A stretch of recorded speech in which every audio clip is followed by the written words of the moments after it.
Fill your summer with the sun-kissed sweetness of Amigos Refreshers. There's strawberry acai, blueberry dragon fruit, and mango passion fruit, each a tropical delight. So skip the hot coffee and amp up your day with the plant-based natural caffeine and fruity flavor fusions in an Amigos Refresher. These cool thirst quenchers are just $3.99, or there's a mega 32-ounce size for $4.99. Recharge with the bold, fresh flavor of an energizing refresher at Amigos.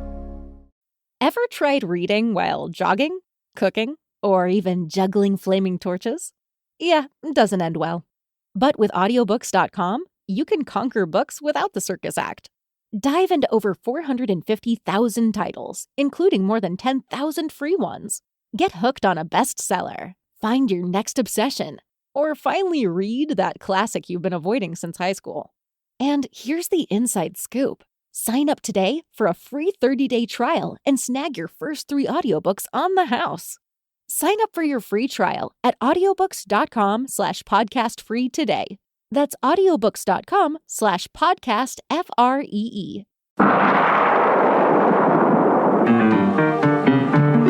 Welcome to All About Agatha, the podcast dedicated to reading and ranking every single mystery novel written by the Queen of Crime, Dame Agatha Christie. I am Kemper Donovan, and I'm very excited about this episode because this is the second episode I'm doing that you could make an argument is a little preview for what I will be doing at the Agatha Christie Festival in Torquay in September, when I and a dream team of co-panelists will be crowning Agatha Christie's greatest screen adaptation.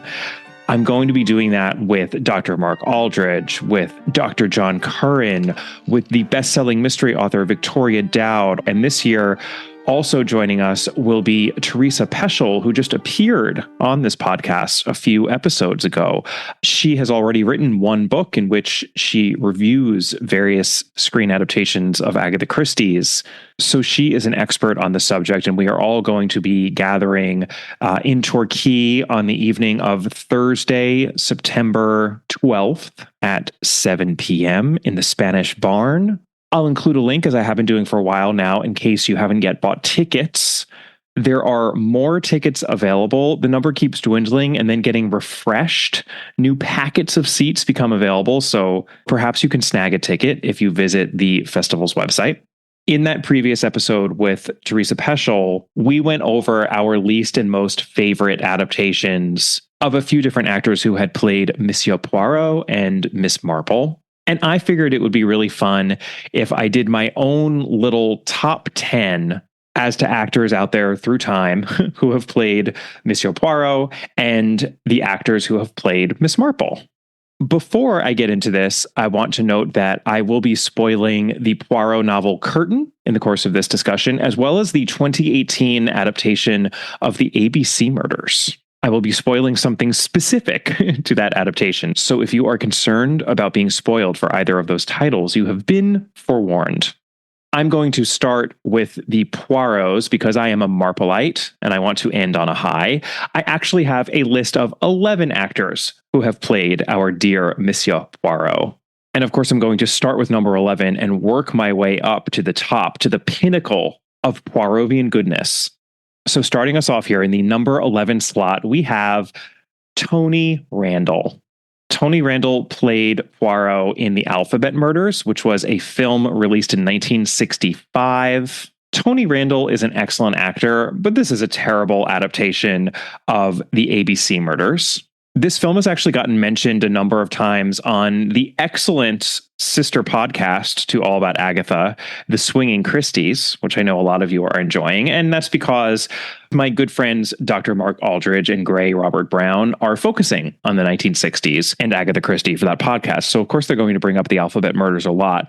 But I almost feel bad for them that they have to do it with some frequency because it's really not that good, as they have acknowledged. One of the few high points, which for some fastidious fans might be a low point, is that this film involves Tony Randall's Poirot meeting Margaret Rutherford's Miss Marple, but we'll get to Margaret Rutherford a little later in the episode. Or Tony Randall just is not given the tools to be a good or even adequate Poirot, unfortunately. All right, in the number 10 spot, we have Alfred Molina, who played Monsieur Poirot in Murder on the Orient Express in 2001. This is a little bit of the same deal as we have with Tony Randall. Alfred Molina is actually a really good actor. This is really funny, but I had no idea that he was British. He's played so many different nationalities, including lots of Americans, that I didn't necessarily think he was American, but I just kind of wasn't sure what he was when it came to nationality, which is why I had to look him up. And he is, in fact, British.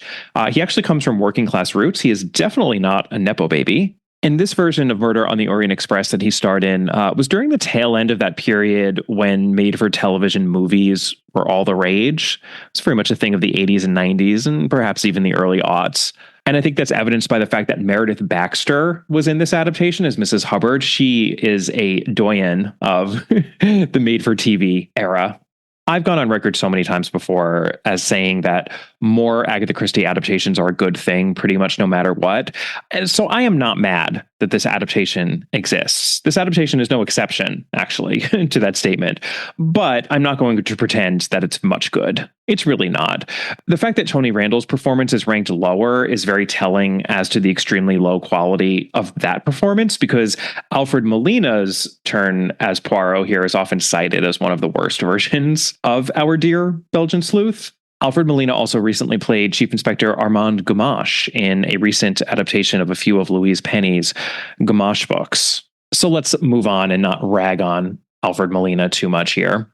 All right, in the number 9 spot, I've got Sir Kenneth Charles Branagh, who has played Poirot 3 times now in Murder on the Orient Express in 2017, in Death on the Nile in 2022, and in A Haunting in Venice just last year in 2023.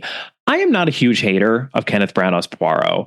See my previous comments about more Agatha Christie adaptations being a good thing, pretty much no matter what. I don't even dislike Branagh's mustache all that much, that ridiculous mustache that he wears for this role. But I would be lying if I said that I am a huge fan of these adaptations. I have talked about this before as well, but I especially dislike how Branagh's adaptations compress the denouements. I just don't think that the mysteries get a fair chance at living and breathing as they deserve to do in a Christie story. And it's hard for me not to judge Branagh's turn as Poirot while I'm judging this major fault of the film, since I think it affects his believability as an investigator and a gifted deduction maker. I'm also well aware that Branagh himself is a presence in these films, not just as the actor playing Poirot, but as the person pulling many of the strings behind the scenes, both as a producer and a director. I am not braying for anyone's blood, as some people seem to do after watching these adaptations, but I will note that for me, they have descended in quality as they've gone on, from Orient Express to Nile to Venice. Of course, that last one was an adaptation of Halloween Party. I am not too keen on seeing many more of these, and given that these movies' box office returns have also descended over time, I very much wonder whether we will be seeing another one. All right, next up in the number 8 slot, we've got Kotaro Satomi, who is the voice of Poirot in the Japanese language animated series Agatha Christie's Great Detectives, Poirot and Marple. This is a program that aired from 2004 to 2005. Catherine and I watched a few episodes and critiqued them on our Patreon account. Yes, they are animated. Yes, each episode is only about 25 minutes. Some of these stories are multiple episodes, however. And yes, they do involve a new character named Mabel West, who is both Miss Marple's great niece and Poirot's junior assistant. And yes, Mabel has a pet duck named Oliver, who plays a central role in the proceedings. And yet, these adaptations are remarkably faithful and just very cleverly adapted. I do not speak Japanese, so this limits my ability to judge how good Kotaro Satomi's Poirot is, but it is very obvious to me that he brings the right energy to the character, given that we are watching an anime here. And I've always enjoyed the Poirot adaptations that I've watched within this series. I should also note that it's not too hard to watch this series, even though it is in Japanese. If you go to YouTube and you search for Agatha Christie's Great Detectives, Poirot and Marple, you should be able to get a full offering of them with English subtitles. I will actually include a link for you to this show in the show notes, because I really do recommend it. It's a lot of fun. All right. In 7th place, we've got Austin Trevor This is our first Poirot on the big screen. He played our favorite Belgian sleuth in 3 films in the 1930s. Alibi in 1931, which is an adaptation of The Murder of Roger Ackroyd. Black Coffee, also in 1931, which was the only original play Christie wrote featuring Poirot. And Lord Edgware Dies in 1934, which is the only of these 3 films that we can watch. Unless there are any copies of Alibi and Black Coffee floating around out there I don't know about, in which case, please do tell me.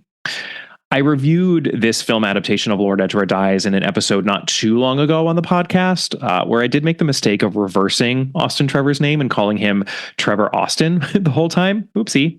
I will just say that while there is a lot about the Lord Edgware Dies adaptation that is goofy, it's also a fascinating historical artifact as a film made so quickly after the book came out. And it's exactly that. It's a quota quickie, which apparently is the reason it doesn't have much of a score. That's a detail I failed to pick up on when I was covering the film for the podcast. I think that's interesting.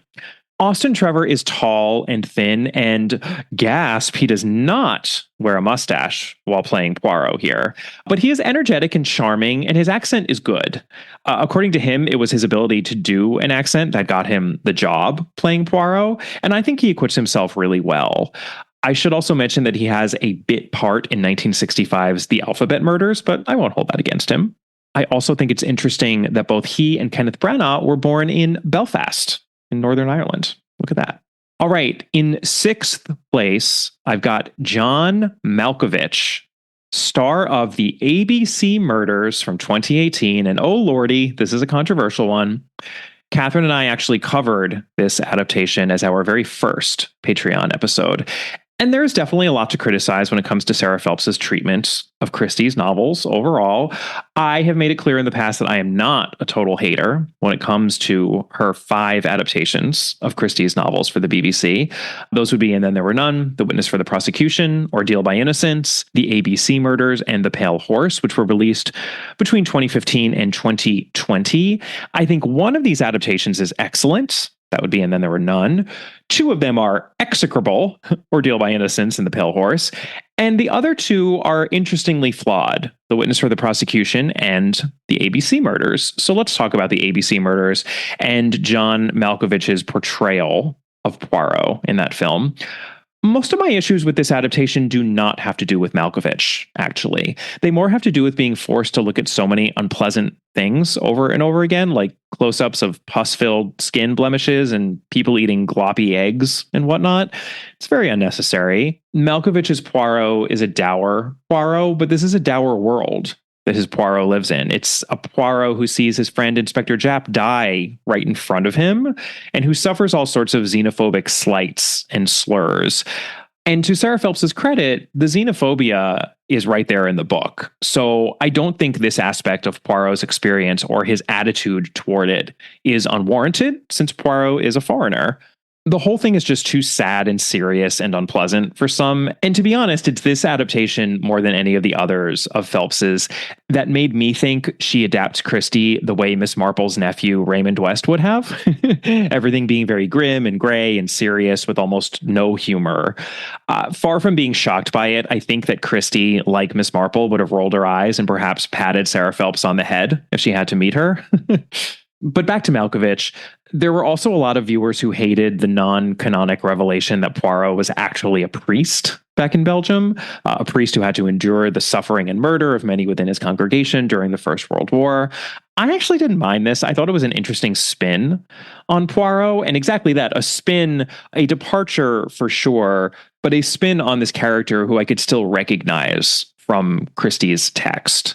So I didn't mind that. I should also just give John Malkovich credit for being a good actor. He's extremely skilled. He's good in everything he does. And even if you don't like what's happening in this adaptation, I think it's hard to fault his acting. And I could not say the same for Tony Randall or Alfred Molina or even Kenneth Branagh. So the American Malkovich gets 6th place here. Not too bad. All right, we are now in our top 5 actors who have played Poirot, all of whom deliver quite good, if not excellent, portrayals of Poirot. Also, is it a coincidence that all 5 of these men are thoroughly British? Not just British, actually, but English. All right, in 5th place, we've got Ian Holm, I should say Sir Ian Holm. His full name is actually Ian Holm Cuthbert.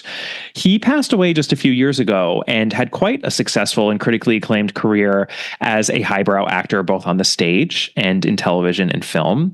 Upon seeing his face, many younger people, I think, might first place him as the elderly Bilbo Baggins in the Lord of the Rings and the Hobbit trilogies that were made by Peter Jackson. It was in a 1986 television film called Murder by the Book that Ian Holm played Poirot. This is yet another film that Catherine and I covered on Patreon. It's a curious little bonbon of a two-hander in which an aged Agatha Christie, played by the iconic actor Peggy Ashcroft, is considering dusting off that old final manuscript, Curtain. And of course, in Curtain, she kills off Poirot. Poirot himself then appears in this film, and a sort of cat and mouse game ensues, since Poirot obviously doesn't want Christie to succeed in what she's trying to do here. It's very arch, it's very fun, and these two veteran actors of stage and screen acquit themselves very well. They play off each other brilliantly. It really feels like more of a televised play, and sometimes when I say that, I mean it critically, but here I mean it in the best of ways. I highly recommend watching this film if you haven't yet. It's like an hour long. It's well worth your time. Again, YouTube is your friend here. I will include a link for you in the show notes.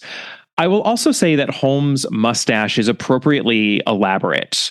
But other than the mustache, when it comes to his overall look and mannerisms, in some ways, I think his portrayal actually portended what Suchet would do in a few years. Like, if this movie had come out while Suchet's Poirot series were airing, I would have accused Holmes of copying Suchet. But if anything, I feel like there's a fair chance Suchet, or perhaps some of the creative people behind the Suchet series, were inspired by what Holmes was doing a few years earlier when he became Poirot. But I'm getting a little ahead of myself, am I not? All right, in fourth place, we've got John Moffat. I did not forget John Moffat, listeners. Have no fear. So he voiced Poirot for all but two of the BBC Radio 4 radio play adaptations of Christie's Poirot stories. This means that he voiced Poirot from 1987 till 2007, which shows a Suchet-esque commitment to the role. And there are many out there in the UK especially who say that John Moffat is their favorite Poirot, who grew up listening to these radio adaptations and who listen to them over and over again. I will be honest that I have not listened to all of the radio plays. I actually haven't even listened to many of them. But Catherine and I reviewed Moffat's version of Five Little Pigs for a Patreon episode. And I was really struck by how smoothly a radio play can be adapted from a novel, and by how good Moffat is in the role of Poirot. He doesn't overdo it. I think there's a lightness, a nimbleness to the way that he voices Poirot, and I think that adds significantly to the excellent pacing of these radio plays. It's just a very natural interpretation, which allows Christie's own work and words to shine through. I highly recommend listening to a few of these as well, or maybe all of them if you would like. They too are fairly easily obtainable. I've included one link in the show notes to get you started, but you should be able to find these in a number of places online. All right, we are now in our top three actors playing Poirot. Third place, our bronze medal goes to Albert Finney. Like Alfred Molina, Finney only played Poirot once, and in an adaptation of the same novel, actually, though 1974's Murder on the Orient Express is slightly different from the 2001 adaptation. That is officially the last time you will hear me compare Alfred Molina and Albert Finney. Look, there are a lot of people who consider this portrayal of Finney's to be the very best portrayal of Poirot, and I get it. I even read out one listener's impassioned defense of Finney as Poirot recently, because it's true, he doesn't get as much love from me, and he didn't get as much love from me and Catherine when we covered Murder on the Orient Express. This listener pointed out that Finney's portrayal was around for years and years before a certain other actor came along, mainly in the 90s and 2000s. We'll get there. And the listener also noted that Finney's Poirot is a more sarcastic, colder, more calculating Poirot than what we would go on to get in the two portrayals I've yet to cover in my number 2 and number 1 spots. There is something to be said for that, for sure. I think most Christie fans would admit that Poirot tends to be cuddlier and more palatable when he's translated from the page to the screen. He's often quite mean to Hastings in the texts, to be honest. And I appreciate that Albert Finney doesn't tone down that aspect of Poirot in this movie. This is a Poirot who lets his freak flag fly. So bravo to Albert Finney for bringing a mannered, manic energy to the role, which definitely keeps things moving along in this interview-heavy story. And you know what? He was nominated both for a BAFTA and an Academy Award for playing Hercule Poirot, which is more than anyone else on this list can say. I truly do respect and admire what he does in this movie, which is undoubtedly one of the greatest screen adaptations we have of Christie's work. I just wish I could unsee that mustache net. All right. In second place, we've got, drumroll please, Peter Ustinov, or Sir Peter Alexander Ustinov, I should say. I think that Peter Ustinov is actually my favorite Poirot, even though I don't think he's quite the best Poirot. And that's why he's number 2 on this list, not number 1. Ustinov played Poirot 6 times, starting in 1978 with the fabulous Death on the Nile, and then in the equally fabulous Evil Under the Sun in 1982. And then the adaptations moved to TV and took a big old dip in quality, which we can partly see by how quickly they came out. Bam, Bam, Bam, 13 at Dinner, aka Lord Edgware Dies in 1985, Dead Man's Folly in 1986, and Murder in 3 Acts, aka 3-Act Tragedy, also in 1986. These 3 are, on the whole, not great, despite such starry supporting cast members as Faye Dunaway, Gene Stapleton, and Tony Curtis, respectively. Ustinov is also mainly good in all of them, if not quite as sparkly as he is in those first 2 films. And then finally, we get Appointment with Death in 1988, which was released as a film. This is not one of the TV films, but this one is a mess. And I discussed this in my recent episode with Teresa Peschel.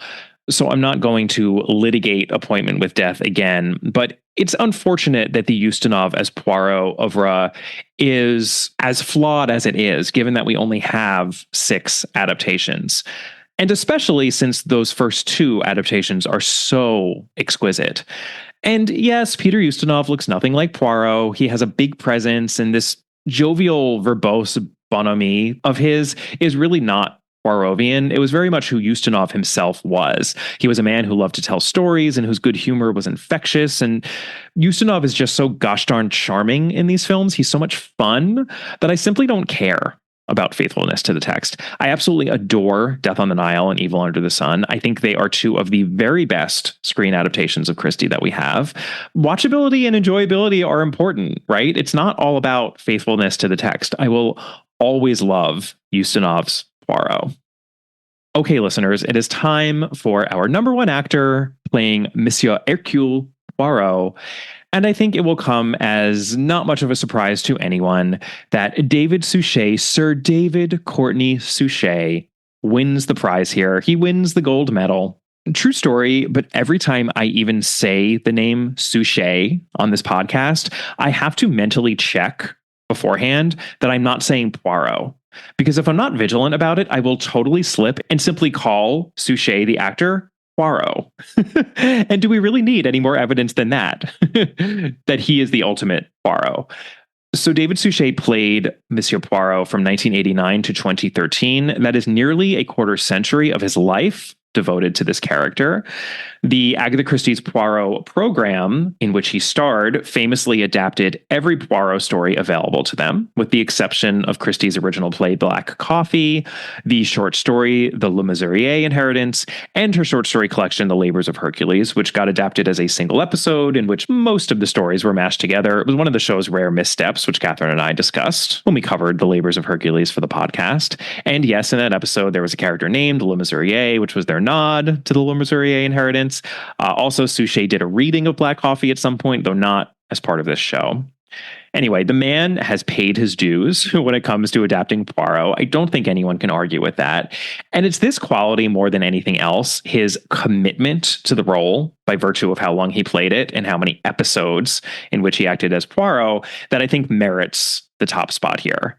We also know from his memoir, Poirot and Me, which I've quoted at length on this podcast, that he put a lot of thought and care into his portrayal of Poirot, to the point of butting heads with producers when they wanted him to do things he thought were un-Poirotian, such as sitting on a bench without laying down a handkerchief. Mon Dieu, And let's never forget the way he held a coin between his butt cheeks for purposes of perfecting that mincing Poirot walk. I also think Suchet's physicality is uncannily Poirotian, according to the way Poirot looks in Christie's texts. Suchet is diminutive in stature, which is to say he is on the short side. His head is decidedly egg-shaped. And you've heard all this from me and Catherine before. Catherine Brobeck adored David Suchet's Poirot. It was largely what brought her to her love of Christie in the first place. So there's a lot to be said for that. And we have said most, if not all of it, on the 250 plus episodes of this podcast. It was Suchet as Poirot that Catherine and I first bonded over, which led us to our discussion of our mutual love of Agatha Christie, which led to the creation of this very podcast. So this is why David Suchet gets the crown here. But in this moment of crowning him as the number one Poirot, I thought it would be interesting to hear from a bit of a contrarian on the subject. And that contrarian is Scott Ratner, a Christie and mystery enthusiast who I interviewed recently on my episode all about the Mousetrap. Scott is a devoted, passionate fan of mystery and Christie and Poirot, and to a certain extent, he is also a fan of Suchet's. In fact, he wanted me to make it clear when I told him I would be quoting him on this episode, that he does enjoy Suchet's interpretation of Poirot. 3 of his 10 favorite Christie adaptations are episodes from Agatha Christie's Poirot. But Scott has some notes, listeners, and I'd like to get into them because these criticisms aren't coming from nowhere. I've heard many, if not most of them, before from others, so I think it's well worth airing them now. Here is what Scott had to say in an email to me on this topic. I recognize in advance the almost inevitable triumph of David Suchet over other Poirot portrayals as being a fait accompli, but I think the full scope of his infidelity to Christie's written word is rarely acknowledged, and his mindless worshippers feed on this. One of the things that irritates me most is the technique of acknowledging minor points to present the appearance of impartiality when one is overlooking major contradictions. You know, the, well, admittedly, Mr. Hitler's table manners weren't all they could have been kind of thing. In the case of David Suchet, it almost always takes the form of recognizing that his mustache was too small, as if that encompassed the discrepancies between his Poirot and Agatha Christie's written character. And I'll just break off to note, listeners, with apologies to Scott, that Suchet's mustache is pretty weak. Catherine and I have brought this up before on the podcast. We even talked about how the mustache morphed from a curly, upward-pointing, happy Poirot mustache in the lighter-toned early seasons to a flat and equally unimpressive, grumpy mustache in the darker-toned later seasons. It's true, they never really got the mustache right in that program. But I digress. Back to Scott. It is not his portrayal I object to at all, but rather the blind insistence that he is either accurate or definitive, and the unquestioning acceptance of his claims of thorough research. Since I admit to being too lazy to rewrite this every time the matter comes up, here's a repost of a preliminary list of distinctions between Suchet's Poirot and Christie's. Some of them I'll grant are rather insignificant, and some are admittedly beyond his control. Please note my recognition of that fact. But cumulatively, I feel they are quite substantial and significant. For sake of clarity, I'll refer to Christie's Poirot as Poirot, and Suchet's as Suchet. Let's begin with the superficial and insignificant, and then move on to fundamental distinctions. And now we're getting into categories here. So first up is physical characteristics. Eye color. Poirot's eyes are green. Suchet's are brown. Height. Poirot was 5 feet 4 inches. Suchet has been alternately reported as either 5 foot 6 inches or 5 foot 7 inches. Mustache. Poirot's mustache is described as enormous and gigantic, and while the meaning of such terms is admittedly subjective, it could never be applied to the mustache that by Suchet's own admission was deliberately chosen as small. Hairstyle. Poirot's hair was parted neatly in the center. Suchet's hair is not. His receding hairline would not allow for such a part. Wig. Poirot fools Hastings and Curtin by arriving at Styles wearing a wig. Suchet's balding head would not allow for such a successful deception. And now we are moving on to the category of mannerisms. Head tilt. Poirot is described as consistently tilting his head to one side. Suchet does not do so. Limp. Poirot is described by Hastings in The Mysterious Affair of Styles as walking with a limp. Suchet never, even in the Styles adaptation, walks with the described limp. Crying. Poirot never in the canon, to my knowledge, sheds a single tear. Suchet is abundant with waterworks, particularly in the later adaptations. More important, of course, are the attitudes and beliefs. So now we move on to that last category, attitudes and beliefs. Rule of law. Poirot frequently demonstrates that justice is most important to him, and that justice and the rule of law are often not aligned, in which cases he consistently, readily, and without anguish chooses justice. Suchet, by contrast, rails on repeatedly and dramatically about the importance of the rule of law, which Poirot hardly ever mentions. Punishment. Poirot has often allowed murderers to escape legal justice, and this is despite his claims that I do not approve of murder, which are actually rather infrequent in the books. Suchet evinces dramatic outrage at the very notion of a murderer evading legal punishment. Catholicism. Poirot's Roman Catholicism is mentioned in few quiet references and countered by his frequent flaunting of man's law and God's commandments, including his own commission of murder and suicide. Suchet, by contrast, wears his character's faith like a great banner, clutching at rosaries and the like. Moral equanimity. Poirot never conveyed any moral torment over his decisions until the end of his life. Indeed, his final letter in Curtain states that he never before had any question about his decisions, let alone regret. Suchet is racked in overwrought ethical torment over his choices in at least 2 of the teleplays. The above is not an exhaustive list, only a group of distinctions that come to mind without a careful review of the novels. And again, I grant that some of these distinctions are minor and individually not all that important. But if you remove these physical attributes, behaviors, attitudes, and beliefs, what have you got left? You've got a man with a mustache, an accent, vanity, a passion for order, and deductive brilliance. And that does describe Suchet's Poirot, but it also describes Ustinov's, Finney's, Branagh's, even Molina's. And in certain respects described above, some of the others are closer than Suchet. And Kemper, keep in mind, that is all without even exploring the rather significant evidence that he never even read the books. All right, that is the end of Scott's email. I have to mention, and this is just for American listeners, but did anyone else think of the Goofus and Gallant cartoon strip that ran in Highlights magazine while I was reading that out? Poirot does. Suchet does. Goofus and Gallant are actually still alive and well. I grew up on them, but I now have an elementary school aged child who reads Highlights magazine. And to my consternation/delight, I just have to point out that nowadays at the top of the Goofus and Gallant strip in the magazine, it says there's a little bit of Goofus and Gallant in all of us. So it's much less about the bifurcation of this is the good one and this is the bad one. It's sort of good qualities and bad qualities. Is this progress? Is this pandering? That is a subject for another podcast. Let's turn back to Suchet. I have a few responses to this fantastic diatribe by Scott. First off, and I'm pretty sure Scott would agree with me on this, actually, if you are spending this much time finally parsing an actor's performance, it means the performance must be speaking to you on some level, or perhaps even many levels. So to a certain extent, all these critiques are evidence, I think, of the power of Suchet's portrayal. With that in mind, obviously when it comes to eye color and height, we cannot fault Suchet, and I'll just note that a height differential of 2 or so inches is not significant. Come on, Scott. Suchet is so much more physically suited to the role than everyone else I've gone through on this list, perhaps with the exception of Ian Holm, who is somewhat equally suited. And we know that Christie herself was not a fan of larger men playing Poirot. I really think she would have loved Suchet's physicality here. But I do take Scott's point on the green eyes. They are a big feature of the books that does stand out when you actually read Christie's texts. I especially love how Hastings describes the way Poirot's green eyes would glow when he was getting close to the solution of a case. It's really fun. But we can't fault Suchet for this. It's not like only green-eyed actors should play Poirot. I don't think anyone would argue that, even my friend Scott. In terms of the mannerisms, I'm fairly certain Christie herself forgot that she gave Poirot a limp in The Mysterious Affair at Styles.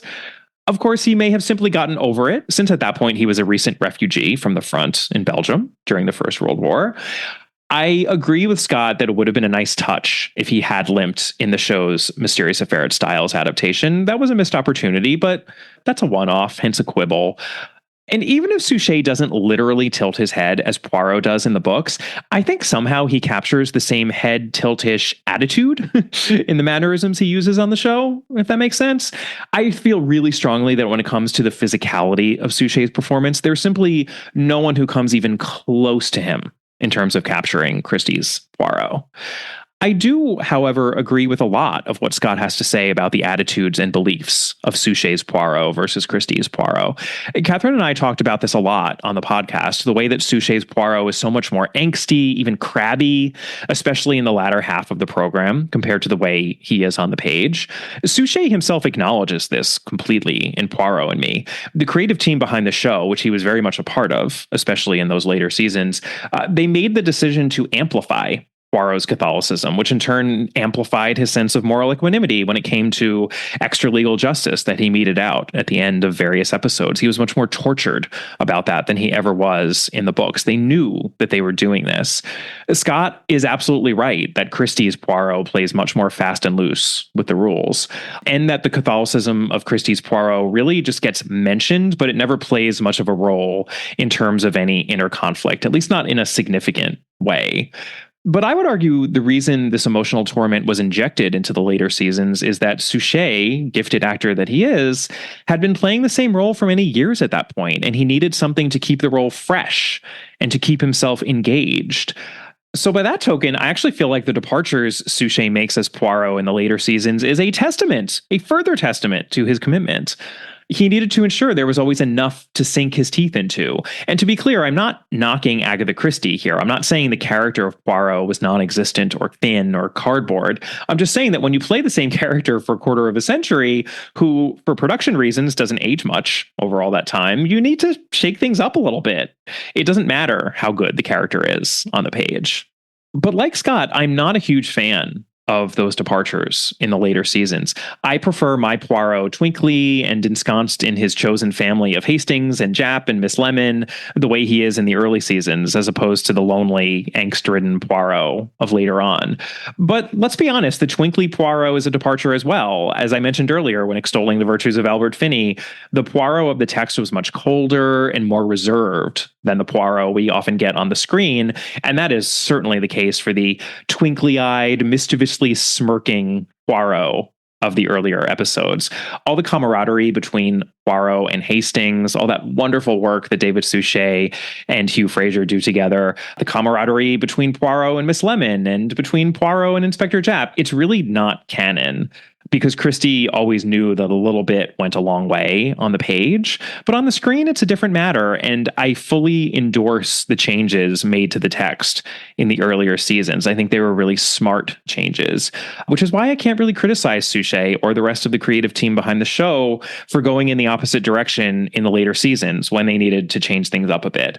They changed the nature of their departure from the text, and I think that is completely understandable and defensible. As for the contention that Suchet may not have been as familiar with Christie's texts as he claims to be in Poirot and Me, I don't really have any rebuttal to that other than I choose to take Suchet at his word when he says he's read the texts and gleaned all those little details from them as to Poirot's character, which he used over the course of the show. He's quite eloquent about all of that in his book. I buy it. And for me, David Suchet easily takes the crown as the number one Poirot on the screen. Don't touch that dial. We'll be back in a moment with the rest of our episode. We just wanted to take a moment to ask you, our dear listeners, for a favor. If you haven't already done so, we would very much appreciate it if you take a moment to, give us a rating or a review wherever you're listening to this podcast. It really helps the podcast out because ratings and reviews make it much easier for other Christie fans such as yourselves to find our podcast. And the more ratings and reviews we get, the more people we can reach. It should take you a matter of seconds, and lucky you, we're going to provide you with those seconds right now, so go to it.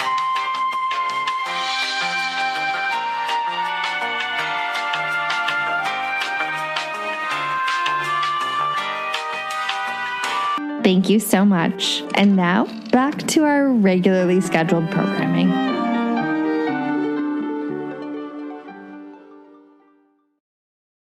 All right, we are back, and it is now time to talk Miss Jane Marple. I am so excited for this. I have 10 actors here who have brought Miss Marple to life. And I'm going to start in the number 10 spot with the very first actor to ever play Miss Marple on a screen. And that would be Gracie Fields, Dame Gracie Fields, who played Miss Marple in A Murder is Announced in 1956. This was Miss Marple's first televised appearance, and she hadn't yet hit the big screen. So that definitely counts for something. But I found Gracie Fields' Scottish-ish accent that she used for the role to be off-putting. Miss Marple is not Scottish. And if I'm being totally honest, the actor who really stole the show in that adaptation was Jessica Tandy as Letitia Blacklock. Gracie Fields had a long and storied career before this adaptation of A Murder is Announced and after it as well. She is supremely talented, but I think it is safe to say that this is not her best work. And very much in that vein, let's move on to our number 9 actor, who is Angela Lansbury, Dame Angela Lansbury, who played Miss Marple but one time in 1980's The Mirror Cracked. It is shocking how much her turn as Miss Marple does not work, given how well Angela Lansbury would slip into the Miss Marple-ish role of Jessica Fletcher just a few years later with Murder, She Wrote. But she's playing much older here than she is. Her makeup is terrible, as is the fact that she smokes throughout the film. There's a lot that is just off about this adaptation, and unfortunately, Angela Lansbury is one of the elements that is just not working here. I just don't buy her as Miss Marple. All right, in our 8th spot, we've got another icon of the 20th century, Helen Hayes, who is American. If she were British, she would totally have been made a dame. I feel like she should be Dame Helen Hayes anyway. She was known as the First Lady of American theater. She was the second person and first woman to win an EGOT. How about that? First woman to win an Emmy, Grammy, Oscar, and Tony. So after appearing as Lavinia Pinkerton in 1982's Murder is Easy, which also stars 20th century icon Olivia de Havilland, Helen Hayes starred as Miss Marple in 2 televised films, 1983's A Caribbean Mystery and 1985's Murder with Mirrors, aka They Do It with Mirrors. I will note Helen Hayes was born in 1900, so she was well into her 80s when she did these 2 movies, and they are fine. I don't think it's really possible for Helen Hayes to be bad, but I don't think these adaptations stand out for much, other than the fact that Murder with Mirrors also has an extremely elderly Bette Davis in it. They are interesting artifacts among the adaptational panoply of Christie material that we have out there, but I've never heard anyone cite them as some of their favorite adaptations. All right, in 7th place, we've got Geraldine McEwen, who played Miss Marple 12 times in Agatha Christie's Marple, which aired on ITV from 2004 to 2013. Geraldine McEwen's 12 episodes aired from 2004 to 2009 specifically. This is the show that often played fast and loose with its source material of Miss Marple novels, the occasional Miss Marple short story, and other mysteries of Christie's that didn't originally feature Miss Marple. I will acknowledge that Geraldine McEwen's somewhat daffy, you could even say unhinged, spin on Miss Marple has lots of fans. She certainly brings a great deal of sparkle to the role, a great deal of energy. And with those 12 adaptations over 3 seasons, I think she shows some serious commitment here, which is to be commended. That is why I have put her above Angela Lansbury and Gracie Fields, who only appeared once as Miss Marple, and above Helen Hayes, who made just 2 appearances. If any of those other actors had played Miss Marple 12 times, I certainly would have bumped them above Geraldine McEwen in the ranking.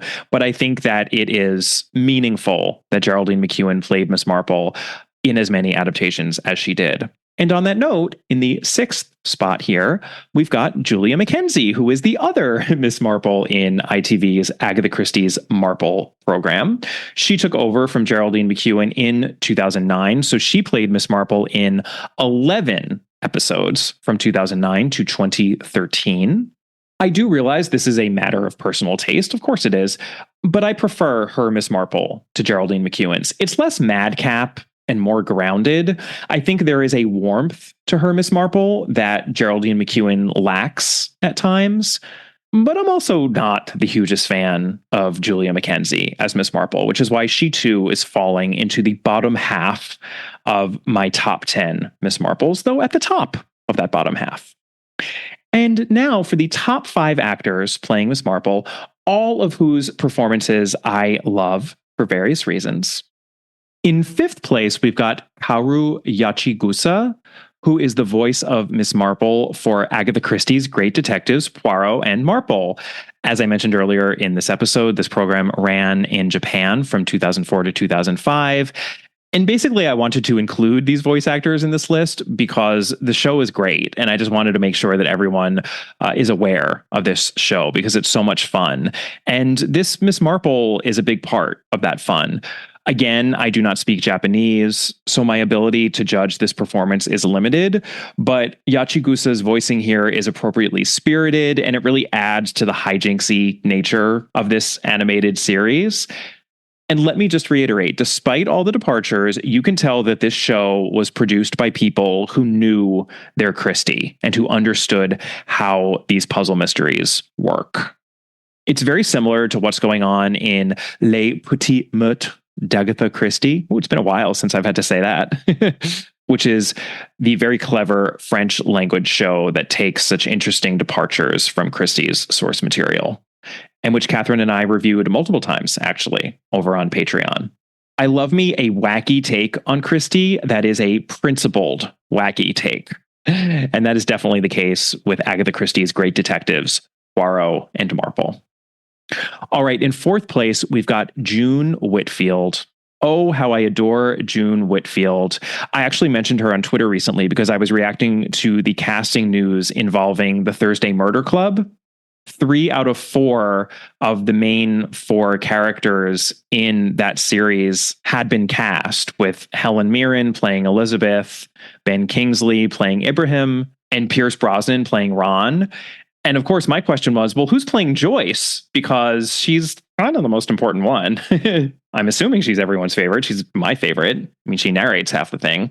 And I asked an open question, who would you cast if you could cast Joyce? My own answer to that question was June Whitfield. I always picture June Whitfield when I'm reading that series. I just think that she could have so wonderfully captured the lightness and intelligence of Joyce. Unfortunately, June Whitfield is no longer with us. She passed away a few years ago, but I have watched every minute of Absolutely Fabulous available to me. Even that god-awful movie that came out in 2016. I love that show. That god-awful movie was actually June Whitfield's final film role. She played Eddie's disapproving mother on the show, of course. She doesn't even have a name. She's just billed as Mother. She's so good in it. And she's also so good as Miss Marple. She voiced Miss Marple in all 12 BBC Radio 4 adaptations of the 12 Miss Marple novels, as well as 3 Miss Marple short stories. That is commitment.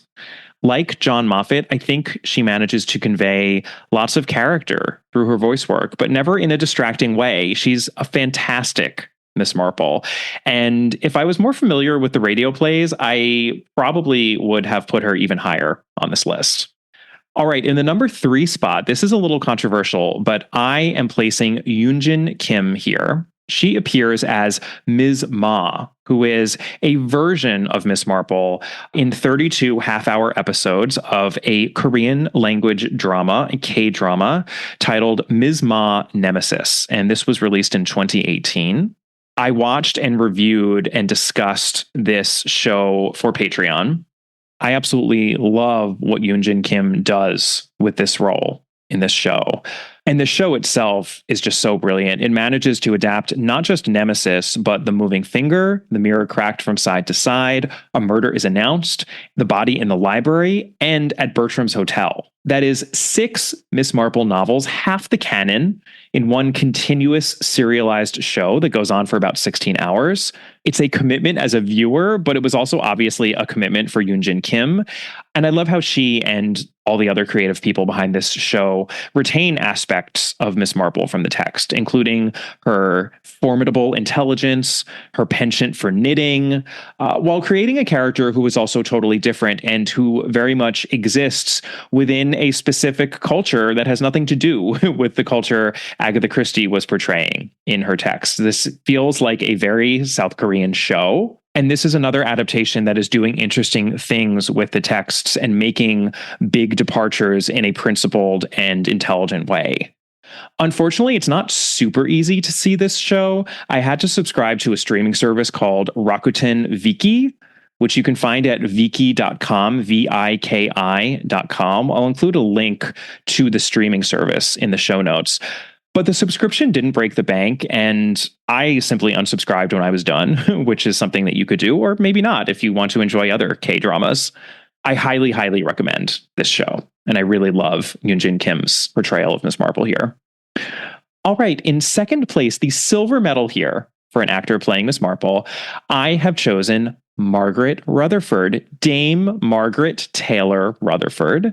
She was Miss Marple 4 times from 1961 to 1964, with a bonus cameo in The Alphabet Murders in 1965, as I mentioned earlier. We've talked a lot about the Rutherford movies on this podcast, about the fact that they make lots of changes to the text that don't necessarily feel principled, about how Christie was not a fan of them, and how there were various aspects of them that frustrated us. But you know what? My affection and regard for these adaptations has only increased over time. Margaret Rutherford is a brilliant comedic actress, and even though her Miss Marple is quite different from Agatha Christie's Miss Marple, from the Miss Marple on the page, I completely understand why so many people all over the world think of Margaret Rutherford first when they think of Miss Marple on the screen. There is an infectious, zany energy to these movies that I've honestly come to love. I think for a lot of people, Margaret Rutherford is to Miss Marple as Peter Ustinov is to Monsieur Poirot for me.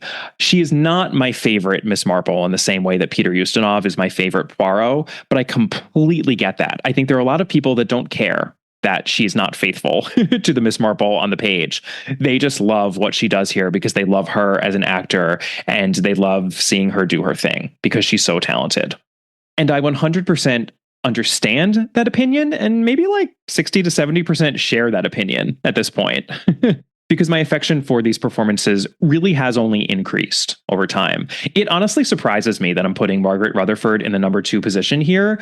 But again, I think that speaks to my admiration of her and her work in these films, and also perhaps to the gulf that exists between Margaret Rutherford's portrayal and the portrayals of the rest of these actors playing Miss Marple, and my number 1 choice, my gold medalist. And of course, that is Joan Hickson, listeners. Probably as much of a non-surprise as David Suchet was. By the way, Joan Hickson did receive an OBE, but she was never made a dame, which I think is outrageous. So Joan Hickson appeared as Miss Marple for the BBC series Miss Marple from 1984 to 1992. In 12 adaptations, she was Miss Marple for every single one of the novels, which is great, but none of the short stories, which still irritates me. Apparently, by the end of this program, Hickson was really done. And I don't blame her. She was 86 years old at that point. I said that a big reason David Suchet is the preeminent Poirot is his commitment. The fact that he alone more or less adapted every Poirot story available, because no one else really came close to doing that. And while I commend Joan Hickson's commitment to Miss Marple, the truth is there are others who committed in a similar fashion. Geraldine McEwen played Miss Marple 12 times. Julia Mackenzie played her 11 times. But no one came close to capturing the Miss Marple of Christie's text the way Joan Hickson did. It's become a cliche to say that Joan Hickson is Miss Marple, but she is Miss Marple. It's in the way she stares with her coldly scientific eyes at her quarry as she engages in conversation, and yet still manages to convey the warmth and human kindness of Miss Marple. We get both dark Marple, thank you, Catherine Brobeck, and regular Marple with Hickson's portrayal. She manages to have it both ways, just as Christie did with her character in the texts. I don't think everything about the Miss Marple show is perfect. I've gone on record about its occasionally shoddy production values, its at times airless direction, the fact that some scenes awkwardly lack a score or sometimes have a bad score, its overall slow pacing. But when it comes to Hickson's portrayal of the character of Miss Marple, she is as flawless as one can come. And I could go on and on. You all know I could. But I can think of no better place to end than on that note. Well, I hope you enjoyed my rundown of the top 10 actors who have brought Monsieur Poirot and Miss Marple to the screen. As I mentioned at the top of the episode, you can consider this a bit of a preview to what I'll be discussing in my panel at the Agatha Christie Festival in September. So please do buy tickets if you are planning to attend and haven't yet purchased them.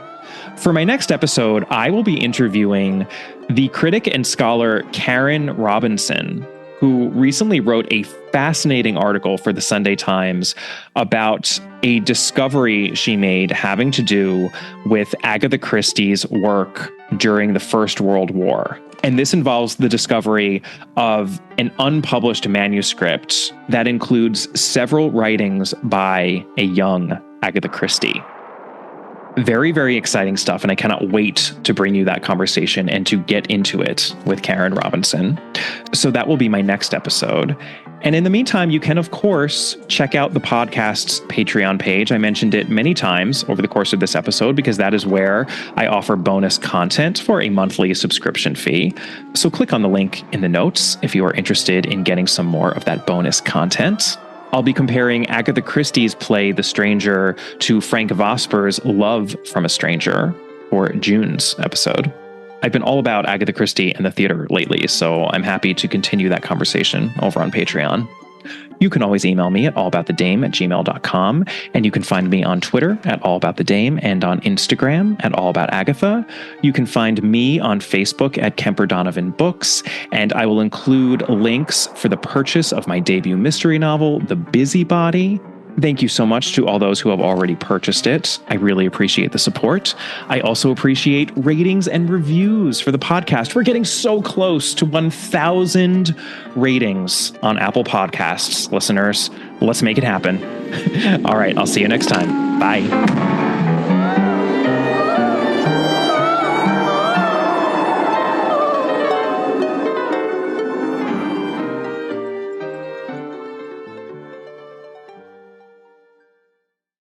At the UPS Store, we know things can get busy this upcoming holiday. You can count on us to be open and ready to help with any packing and shipping or anything else you might need. Is there anything you can't do? Actually, I don't have a good singing voice. The UPS... Nope. But our certified packing experts can pack and ship just about anything.